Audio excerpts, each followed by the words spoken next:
Hi, I'm Jacob Elson. Today I'm going to be telling you about how airplanes are beneficial in society. More than 2 billion people traveled via aviation in the last few years. Um, that's around 5.4 million people every day. The purpose of this speech is going to be to inform you about the aviation industry. It's important to you because every person on Earth is affected by aviation, even in the smallest ways, by just getting, like fresh fruit and all that. Even if you've never flown before, aviation is still a much bigger part of your life than you might have ever thought about. First, I'm going to explain to you how aviation got its start. The world's first taste of aviation was in 1903 when the Wright brothers first took flight.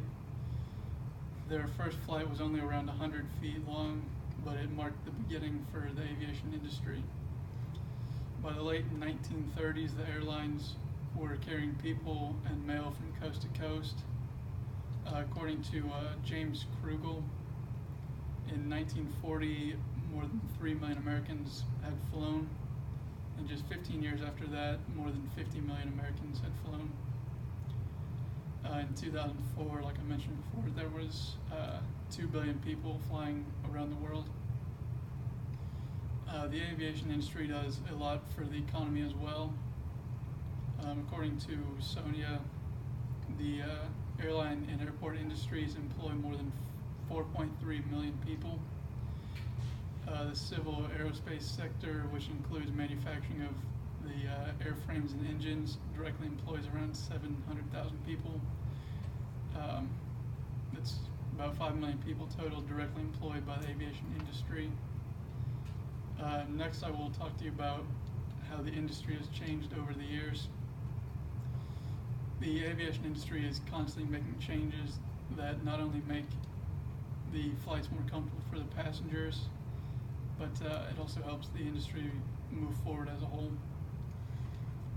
The airplanes recently started getting 3D printed parts, which is cheaper for them to produce and uses less raw materials. The main things that are being replaced with 3D printed parts are like handles for doors, just small stuff like that. But eventually it could move into 3D printing like an entire airplane, which could be cheaper.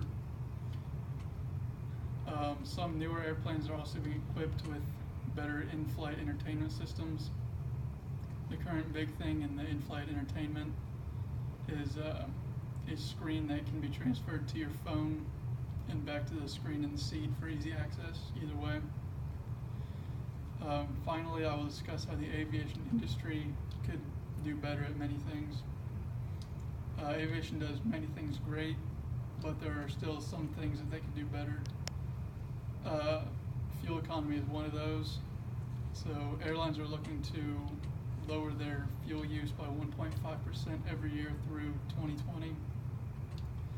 By 2050, the airlines are hoping that the carbon emissions will be half of what they were in 2005.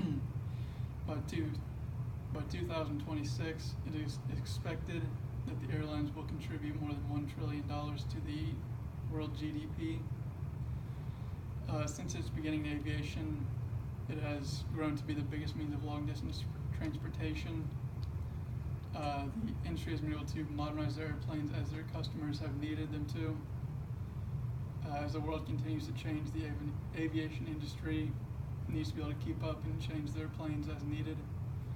If they can continue to change with the times, I think that the aviation industry will be able to remain the top means of transportation throughout the world.